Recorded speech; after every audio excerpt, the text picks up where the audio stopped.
Disa organizata mjedisore në bashkëpunim me profesorët e Universitetit të Prishtinës kanë nisur një studim shkencor për monitorimin e dy indikatorëve më të rëndësishëm për gjendjen ekologjike të liçenit të Shkodrës dhe Lumit Buna, siç janë bimët ujore dhe pilivesat. Besoj do të jenë dhëna të rëndësishme sepse edhe për herë të parë bëhet një studim i mirëfillt, sepse ka shumë pak studime, le të themi, për këto dy lloje speciesh të biodiversitetit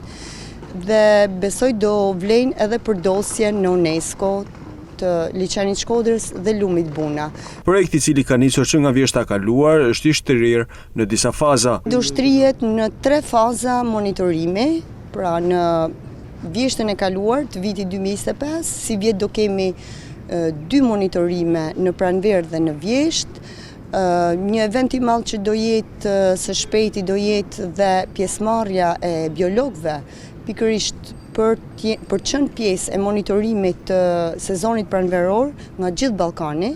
dhe të dhënat që do nxirren nga monitorimi do krahasohen edhe në nivel rajonal. Nga analizat e monitorimeve të para, situata duket e mirë në liçenin e Shkodrës, por jo në Lumit Buna. Prej monitorimit të parë, nga analizat dhënave të grumbulluara,